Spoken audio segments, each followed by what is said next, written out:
They tried to stage a coup against Project Veritas, and it's not working. Veritas has put out a statement about James Okeefe saying that he's just being put on some forced paid time off because anybody who knows James knows that he won't take time off unless you make him do it. As if to what? Imply that the real reason he's been put on paid leave is because he just needs a vacation, but he just won't take one? No. They tried claiming a bunch of things about James, that he did things wrong, that he was abusive, and then lo and behold, one of the actual donors comes out and says that story that they claimed is a lie. The donor's husband came out and outright said this is not true, the claims that were made against James Okeefe. It is a coup attempt. It is untrustworthy people trying to rip away from James Okeefe what he built. Now, look, Veritas isn't just one man, but it mostly is, right? We say James Okeefe is Veritas because without him, there's nothing, because he's the linchpin. Of course, we all understand. There are people at Project Veritas that are important, help make the machine work, but it's James. And they tried to get rid of him, and they failed. Let me show you the letter, and then we'll talk about what we have with this. This is very fascinating. The statement from the donor that was apparently abused, refuting what actually happened. So let's break this down. For those of you that aren't familiar, and I assume most of you are, Project Veritas may be one of the last true journalistic organizations in the country. That is to say, the latest story they did, one of the biggest stories, if not the biggest story they've ever done, capturing a Pfizer executive on camera talking about what many would perceive to be gain-of-function research, mutating viruses for profit. Yeah. And this guy then said, I was lying. I was just trying to impress a guy on a date. That was Project Veritas. And then sure enough, almost right away, they tried to remove James Okeefe. Something doesn't add up. Well, Timcast.com got the exclusive and published the letter with accusations against James Okeefe that they tried to use to remove him. Notably, in the letter, it says, some of the people who signed it have not been abused, nor have they witnessed any abuse. But it was corroborated, so they decided to sign the letter. That is to say, we don't know how many of the people in that letter who signed it actually had anything negative to say at all about James. In fact, it could have been one. It could have been one person who wrote a letter to get James fired and then convinced people to sign it. That's how it goes, huh? Or maybe there were several. But either way, we're now learning it was a lie. Andy No has the tweet, and then we'll read the statement from, first I want to show you this tweet from Andy No, then I'll read the statement. He says, a donor who was mentioned in the list of allegations against James Okeefe that resulted in him being placed on paid leave from Project Veritas has refuted the claims. In a video posted on Instagram, Diana Remmers said her interaction with James were misrepresented in the letter. Now, I want to play this video for you, but first, let's take a look at the actual statement that they made. I think if I do this, it'll actually make it smaller. So let's just read this way. Statement from Project Veritas's executive director and board of directors. They write, at Project Veritas, we believe in radical transparency coupled with respect, empathy, and honesty. Really? A few weeks ago, a number of our staff members provided leadership with some verbal feedback describing real management concerns regarding the treatment of people and our internal processes. This prompted the board to solicit feedback from additional staff members, and that internal letter was leaked. The narrative that is being portrayed by referencing this letter is patently false. James has not been removed from Project Veritas. Nowhere in that letter was there ever a suggestion to remove James from the organization. Yeah, okay, come on. Nice try, dude. That's basically what the letter was saying. It said, we are there's no Veritas without us. Things like that. It's our chance to make history. What did that mean? Also, there were more than 16 employees that provided feedback. The letter was not the only feedback collected. Keeping in mind that of the 16 employees on that letter that they claim they solicited, or they solicited feedback and they got this letter, they say that some of those people who signed it didn't even witness or experience any abuse. So why are their names on it? And why are you trying to make it seem like 16 employees provided feedback? This was a coup attempt against James Okeefe, and it backfired, and you got called out. Don't come to me, look, I'll tell you guys right now, because I don't care. Getting messages from people at Veritas being like, please understand, Tim. No. You played it all wrong. Now, I'm not going to pretend to know exactly what's going on behind the scenes, but I can tell you this. You got donors coming out saying this isn't true, and they have no reason to do that. The donors have no reason to make their names public in this case. So why would they do it? Unless, of course, it's because they like James Okeefe and you're lying and they're giving money because they like James Okeefe and believe in his mission. So these people at Veritas, don't trust them. And that's the scary thing. When James resumes control, you got a clean house. Why? I will stress it again. There were more than 16 employees that provided feedback. The 16 employees on that letter did not provide feedback. We don't know how many of them actually witnessed anything. You had people sign a letter when they explicitly said they did not experience or witness any abuse. So that's not feedback. That's just a name being slapped on something for what reason? Your garbage coup attempt. And for what reason? I'd assume it's because the board of directors, the executive director, the executive staff knows James Okeefe will not let them touch the money. That's right. With an ideological founder. You know, the way I described it is much like Spider-Man. Remember the first Spider-Man when they tried to remove Willem Dafoe's character from Oscorp? And he's like, you don't have any idea how much I've sacrificed. And they're like, you're kicking him out. We're kicking you out. It's his company. It was his name. That's what they do. They want control. They want money. And James Okeefe is ideological. Now, I don't know exactly what happened, but I can imagine you're on the board of directors. A company comes to you and they say, hey, we'll butter you up. We'll sweeten the pot. Just, you know. And they say, hey, man, look, this company is offering us a big fat deal. James says no. Let me give you a hypothetical. Let's say a large company, I don't know, maybe a pharmaceutical or something, says, listen, we know you guys are going to keep doing your thing, so here's what we'll do. Through intermediaries, you know, we will encourage large donations to your organization that will allow your organization to operate. But of course, you know, we couldn't do this if you were targeting us. Maybe James Okeefe says, I don't care, I won't take their money. Maybe the board, the executive director are like, listen, man, this amount of money could fund us for 10 years. Take the deal. I'm not saying that's what happened. I'm saying it's a hypothetical scenario of how you get to this point. One that tries to give them some slack. It may be simpler than that. The board of directors said, yeah, we think this money's being wasted and should be used on better men. And James says, no, we're going to pay our employees what they need to be paid. And then the board of directors gets mad about it. Let's read more. He writes, James is the hardest working person I have ever met. Those who know him well know that he will not take time off unless forced to. The Project Veritas board of directors is made up of seasoned and active members of their communities with many years serving on the 501c3 boards. They do not get paid by Project Veritas. They are multi-year donors. They all love James. They are volunteers handpicked by James. Important point I want you to understand.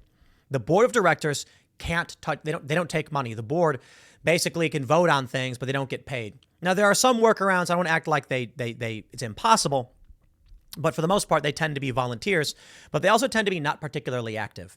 So what happens if someone else comes in and says, here's what we want? Or what happens if it's not even about the money?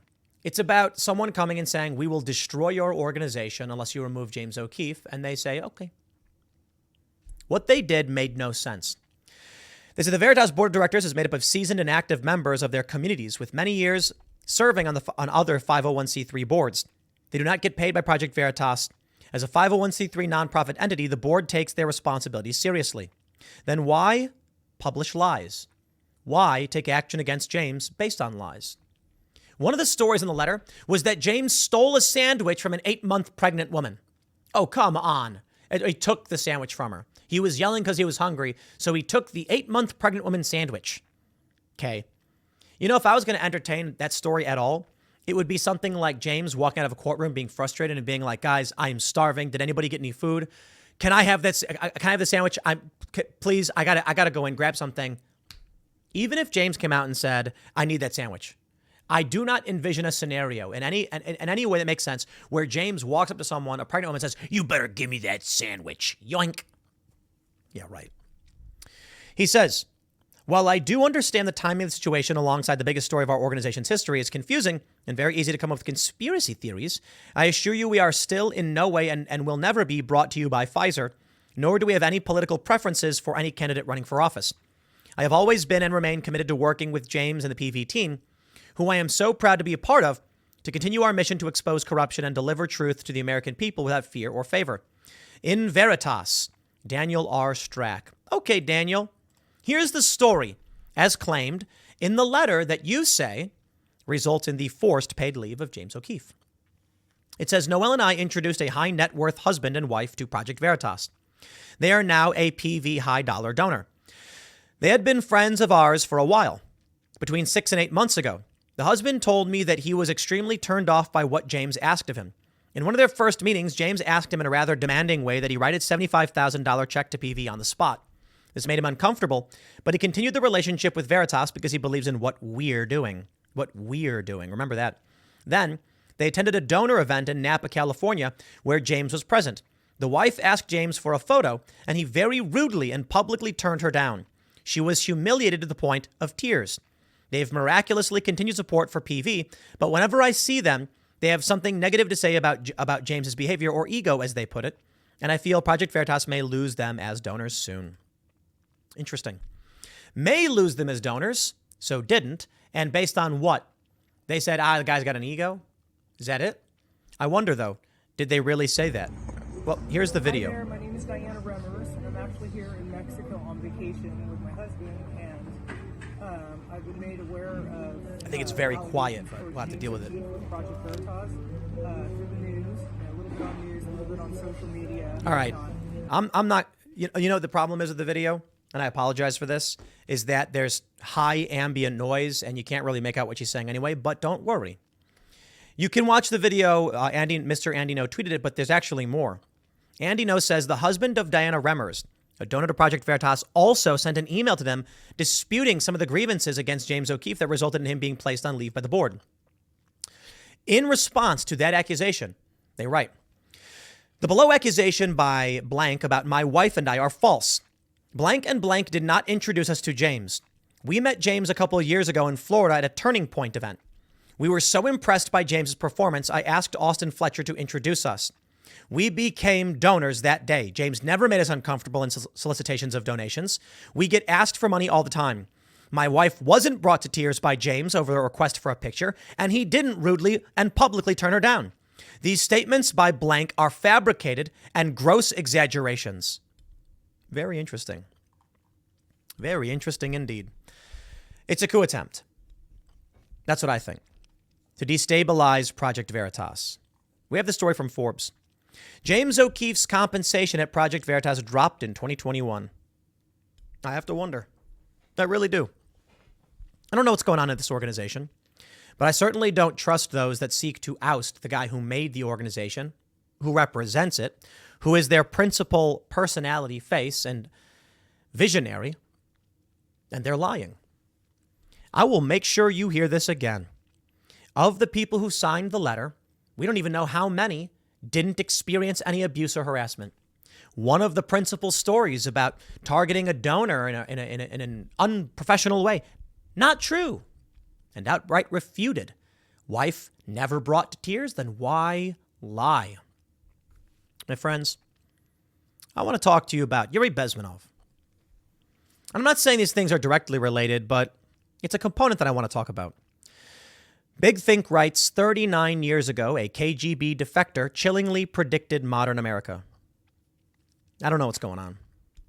What I can tell you is, at the start of this year, something happened. And we're seeing within a ton of major independent media organizations, destabilization.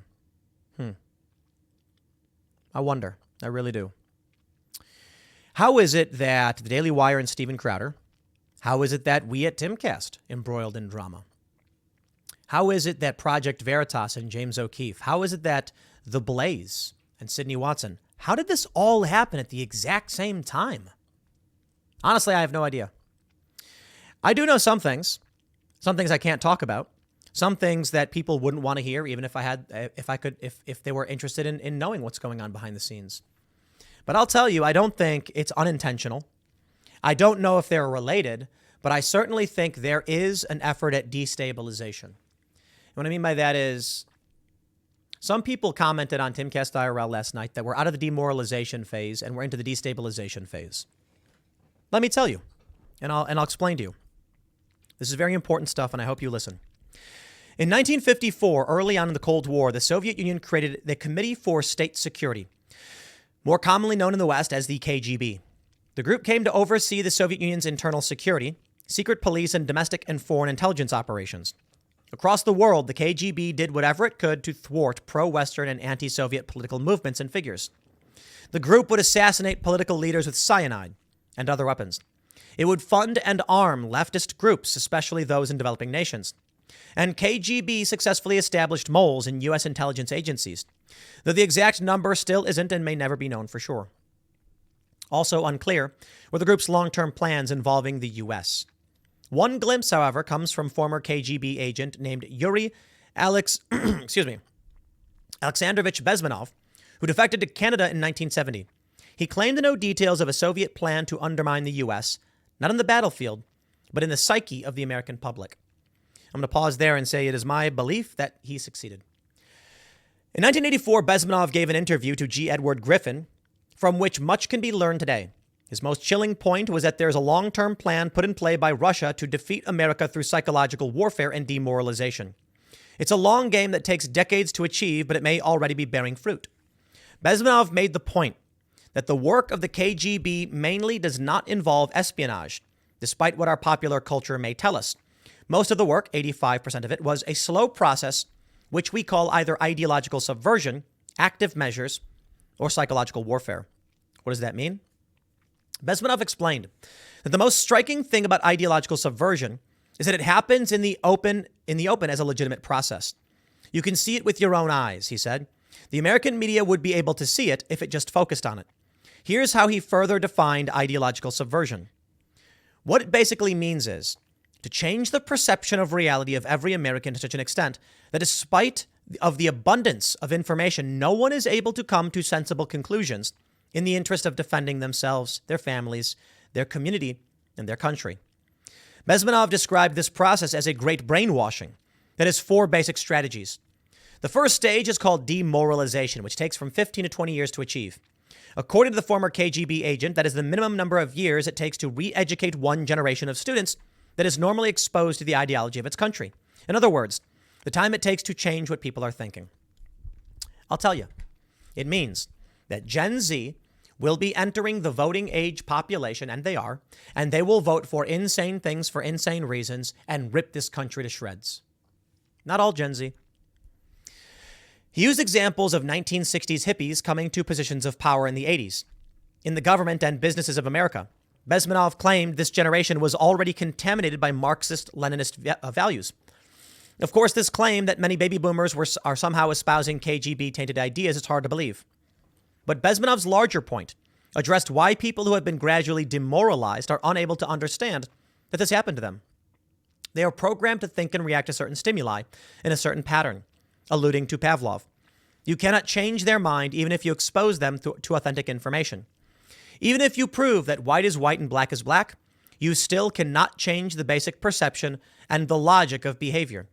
Demoralization is a process that is irreversible. Bezmenov actually thought, back in 1984, that the process of demoralizing America was already completed. It would take another generation and another couple of decades to get the people to think differently and return to their patriotic American values, claimed the agent. In what is perhaps the most striking passage of the interview, here's how Bezmenov described the state of the demoralized person. As I mentioned before, exposure to true information does not matter anymore. A person who is demoralized is unable to assess true information. The facts tell nothing to him. Even if I shower him with information, with authentic proof, with documents, with pictures, even if I take him by force to the Soviet Union and show him a concentration camp, he will refuse to believe it until he receives a kick in his fan bottom. When a military boot crashes his balls, then he will understand, but not before that. That's the tragedy of the situation of demoralization. I got news for you, ladies and gentlemen. You are all demoralized as well. You are not immune. You are not invincible. And the sooner you realize that, the sooner you can win. Now, I know some of you may outright take offense that I would dare claim such a thing. Okay. Well, that sounds like what a demoralized person would say. I'm invincible. It's exactly what he explained. So perhaps you're not demoralized. I don't mean to say that literally every single person is, just that there are some of you who may be. And we want to avoid the paradox of saying any rejection of the idea that you are demoralized proves that you are. That's not true either. What I will say is the one thing you need to understand: manipulation works, and if it didn't, Coca-Cola would not be buying ads and putting them on highways or billboards. M&M would not be running billboards in Times Square. Ads work. The manipulation is real. How you break through it, I don't know. But I am also not immune either. No one is. It simply means that you must not blindly believe. It simply means that you must take everything into consideration and recognize you could be wrong. If you're willing to accept these things, and you're willing to ask yourself why a story matters to you and justify it and investigate and do the research yourself, perhaps you have broken free from demoralization. But maybe you're someone who believes a story. You believe it so intently. When asked why the story matters to you, you don't really have an answer. Perhaps there's a single individual that has generated all of your ire, and you are adamant that this person is evil, they're wrong, and they must be taken down. And when asked, why does this person matter? You don't have an answer, but you justify it, saying, well, maybe they're the new Hitler. Lo and behold, my friends, that's Trump derangement syndrome. That you would psychotically obsess over one person. For what? For what reason? Well, I can point to something he did wrong. What did Trump do wrong? What did Trump do wrong? Well, Trump said that, he praised white supremacists. No, he didn't. He never said that. Why do you believe it? Well, because I trust the media. The media told me. Maybe you saw someone on YouTube and they said something about this person and you just believe them because your trusted personality wouldn't lie to you. But that's exactly it. Donald Trump is not Hitler. Trump derangement syndrome is obvious to anybody who could see it, but not the demoralized person. The demoralized person could not break through. But it's not always about demoralization. I'm getting to the next bit. This is the important part as it pertains to what I think of Veritas. Once demoralization is completed, the second stage of ideological brainwashing is destabilization. During this 2 to 5 year period, asserted Bezmenov, what matters is the targeting of essential structural elements of a nation: economy, foreign relations, and defensive systems. Basically, the subverter would look to destabilize every one of those areas in the United States, considerably weakening it. The third stage would be crisis. It would take only up to 6 weeks to send a country into crisis. The crisis would bring a violent change of power, structure, and economy, and would be followed by the last stage, normalization. That's when your country is basically taken over, living under a new ideology and reality. We are not in the crisis period, but we are entering it. We're in the destabilization period. And I believe the targeting of media elements, channels like this perhaps, to make you believe insane things for insane reasons are an effort to demoralize you, the last bastion of hope in a nation seeking to protect itself from ideological subversion.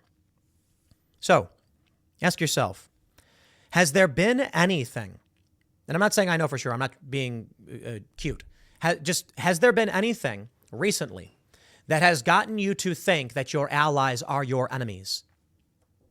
Consider that, because I think there has been. And that's why I said in my video, I'm not going to fight and be part of the infighting. I'm going to move past it and focus on other things. Because it's destabilization. It's demoralization. As the system starts to falter, and we can see, Disney Plus, for instance, pushing out this psychotic racist ideology in the new Proud Family. And it's not the first time we've seen something like this happen. There are holdouts. There are people, like for the most part, you and I, who reject the manipulation. Yeah, we can't be holdouts forever. So what do they need? They either need these systems to crumble, to fight, or to be removed. And perhaps that's what they're hoping, that we will fight each other, that we will take each other out. And you know what the truth is? I think they may win. I really do. Perhaps you can call this depressing or black-pilled or something like that.